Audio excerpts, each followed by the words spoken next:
I believe that we should be considering subpoenas. We should be considering investigations. We must pass much more binding and stringent ethics guidelines where we see members of the Supreme Court potentially breaking the law, as we saw in the refusal, with Clarence Thomas to recuse himself from cases implicating his wife in January 6th. There also must be impeachment on the table. We have a broad level of tools to deal with misconduct, overreach, and abuse of power. And the Supreme Court has not been receiving the adequate oversight necessary in order to preserve their own legitimacy. And in the process, they themselves have been destroying the legitimacy of the court, which is profoundly dangerous for our entire democracy.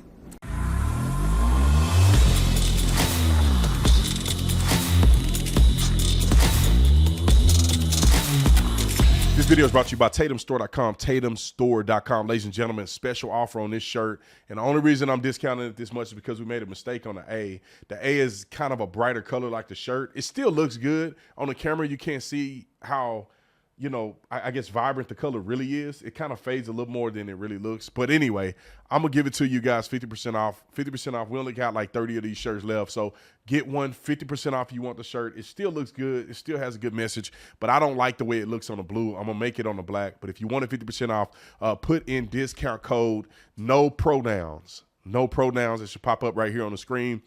You put it in, you'll get 50% off of this shirt only until midnight tonight. Like and subscribe to the channel. Hit the bell so you get notification anytime I go live, make a video. Y'all already know what to do. Let's get into this. I cannot wait to tell you guys my opinions on the decision from the Supreme Court. 3 major issues that have made our country a better place. The first is the fact that the President of the United States should not be able to, it's not constitutionally protected for him to do this. It's against the Constitution and the power that a president has for him to forgive $400 billion of student loan debt. Making is that the HEROES Act does not give the president the authority to rewrite student loans. In fact, this was a position essentially that was taken by Nancy Pelosi. I know you've called for the president to forgive $50,000 in student debt through executive action. Take a look at what Nancy Pelosi had to say about that just 2 years ago. People think that the President of the United States has the power for debt forgiveness. He does not. He can postpone, he can delay, but he does not have that power. That has to be an act of Congress. Let's start with the first thing. You took out the loan. You got to pay it back like all of the rest of us. I remember when I took out student loans for my master's degree.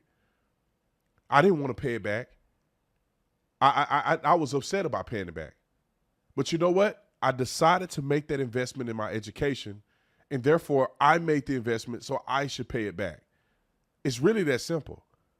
And for everybody out here that expects something to come handed to you or to get things for free, you are delusional. Your mind is not working properly. Ain't nothing in life free. And if you're going to forgive $400 billion of student loan debt, somebody's got to pay for it. And you know what? Let's keep it real. I'm not paying for your debt when you went to college for social justice. You got your degree in social justice awareness. Nobody should pay for that. You got your degree in something you ain't going to use. And you were drunk half of the time. And your GPA is a 1.5. No, we're not paying for your degree. No, we're not forgiving your loans.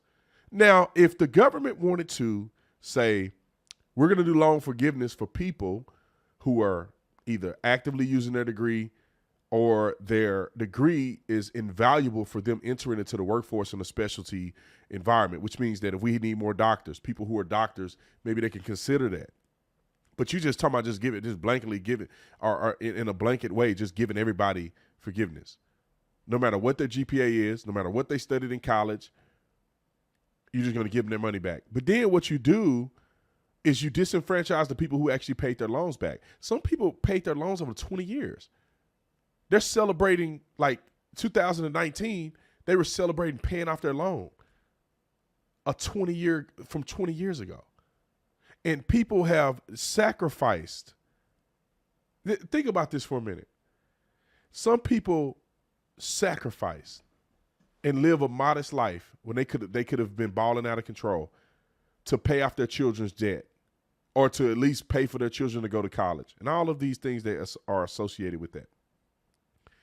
And they live their entire life because they had an expectation that if I take this loan out, I have to pay it back, just like every other person in history.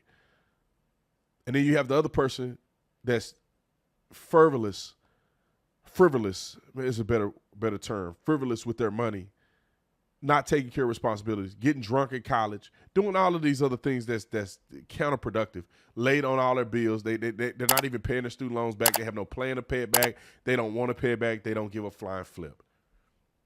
And then all of a sudden the government is supposed to just forgive that person. That's not fair. It makes no sense. And the president shouldn't be able to forgive that much debt. And the reason why, and I love that our founding fathers had a level of intelligence that's unmatched. They knew we needed co-equal branches of the government so that a president couldn't unilaterally do something that can get him reelected by promising you something he can't keep, by putting the country in a level of debt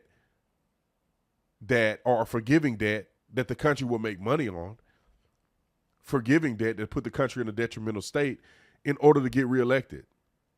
That's what, in my opinion, Joe Biden and the Democrats want to do. Oh, yeah, hey, look at me. I'm going to give you free student loan forgiveness.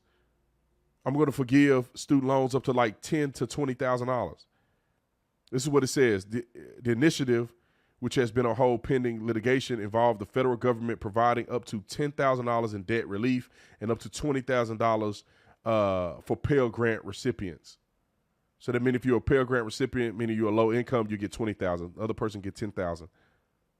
And for people who make less than $125,000 a year, which is, they're saying that these things are available for people that make less than $125,000 a year, which is probably the majority of the people that go to college. Because half of y'all, even if you go to college for a crazy degree and you're $500,000 in debt, you ain't gonna see that money back for at least 5 or 10 years, unless you're on a tuition reimbursement program at your company. The program was expected to cost the government more than $400 billion.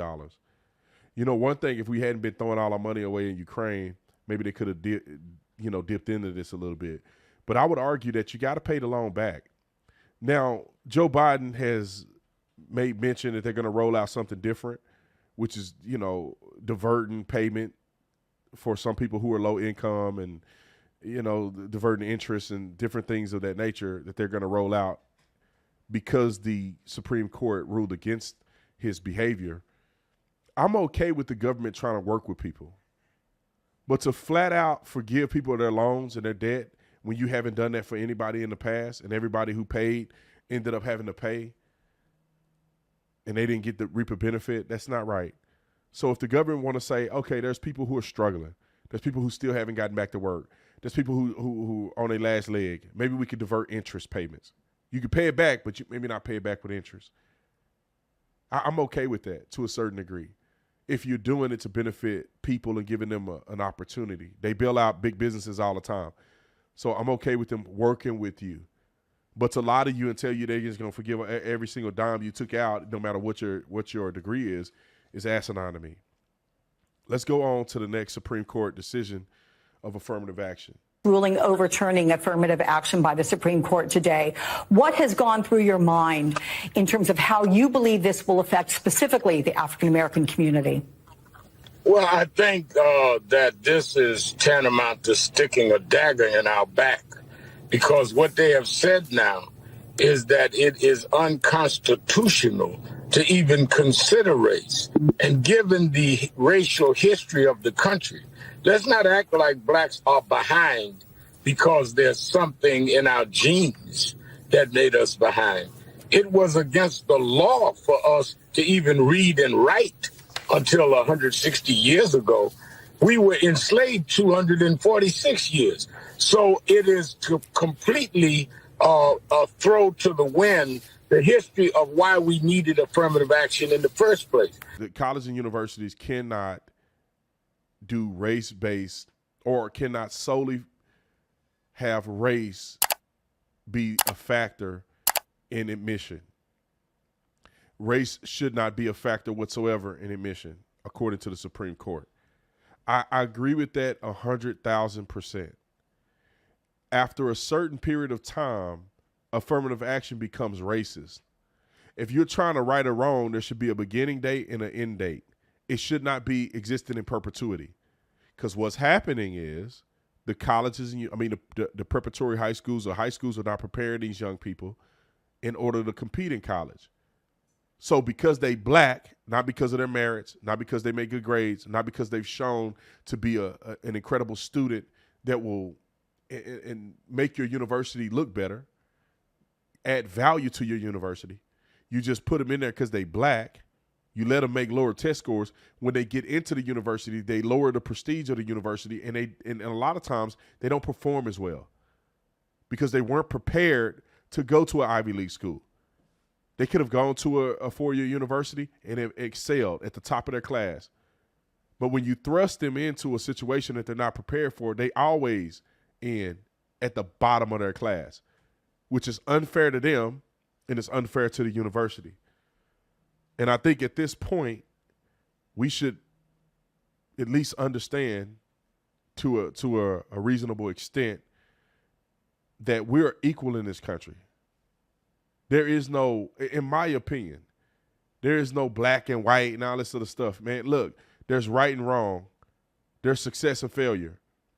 I never look at it and say, oh, I need to be like the white man. I say, I need to be like the successful man. What is the successful man doing? The successful man is getting an education, educated, graduating high school, not having kids out of wedlock, getting a job, staying out of the criminal justice system, working hard,